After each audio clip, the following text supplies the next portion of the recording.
취임 후 한해 전화 없는 일기시다. 이유는 하는 이순희. 기사 내용 요약 4일 취임한 기시다 문 대통령과 전화통화 안내한 강제징용 해결책 제시한 해. 한일 관계 최악 외무성. 총리 관저. 한 1순위 그룹 안 된다는 인식 31일. 선거 앞두고 자민당 지지 보수층 의식도. 서울 뉴시스. 김예진 기자. 기시다 후미오 일본 총리가 지난 4일 취임한 후 문재인 대통령과 전화통화가 이루어지지 않고 있다. 일본 현지 언론은 한국이 이순위 그룹이기 때문이라고 풀이했다.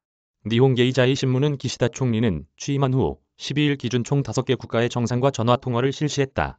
5일 조 바이든 미국 대통령을 시작으로 같은 날 호주, 7일 러시아, 8일 중국, 인도 정상과 전화를 통해 외교를 시작했다. 8일에는 미국, 인도, 호주, 일본의 쿼드 국가 모두와 전화로 회담했다. 매우 좋은 형태로 정상 외교를 시작할 수 있었다고 밝혔다. 11일에는 한 TV 프로그램에 출연해 처음으로 대면 회담을 하고 싶은 외국 정상으로 바이든 대통령을 꼽았다. 총리의 취임 직후 정상외교 순서는 새 일본 정상이 어느 나라를 중시하는지 국내외의 메시지가 된다. 기시다 총리가 1순위 그룹으로 정상과 전화를 우선한 국가는 안보연합체 쿼드 회원국이다. 신문은 한국이 1순위에 들지 못했다면서 2순위 그룹이라고 분석했다. 기시다 총리는 취임 후 9일째인 12일 현재 문 대통령과 전화통화를 하지 않고 있다. 문 대통령이 기시다 총리 취임 날인 지난 4일 축하 서한을 보낸 데 대해서도 답하지 않고 있다.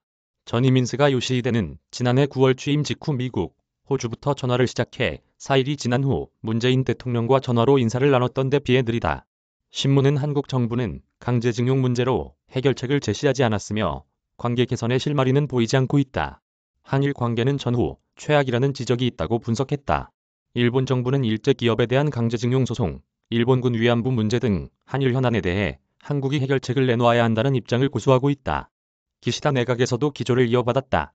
이에 외무성과 총리 관저는 당초부터 조기에 실시하는 국가 그룹에 한국을 넣지 않는 편이 좋다는 인식을 함께했다. 따라서 일본 정부는 한국 측과 12일 이후 일정으로 양국 정상 간 전화통화를 조정하고 있다고 신문은 전했다. 문 대통령과의 전화를 뒤로 미룬 배경에는 이달 31일 치러질 중의원 선거를 의식한 면도 있다. 자민당 지지 기반인 보수층에서는 기시다 총리가 한국과 중국에 저자세 태도를 보이는 게 아니냐는 우려가 있었다. 기시다 총리가 수장인 파벌 고치카이가 전통적으로 주변국과의 관계를 중시하며 온건한 외교 노선을 취했기 때문이다. 이 때문에 한국 정상과의 협의 순서를 늦춰 이런 견해를 불식시키려는 목적이 있다. 기시다 총리는 시진핑 중국 국가주석과의 전화통화는 예상보다 빨랐다. 중국 측이 이른 시기를 고집한 것으로 보인다. 지난해 스가 전 총리에 이어 중국 총리가 아닌 주석이 전화를 해 취임을 축하했다. 미중 대립이 계속되고 있는 중 일단 일본과의 관계를 유지하려는 기대가 보인다. 이메일 주소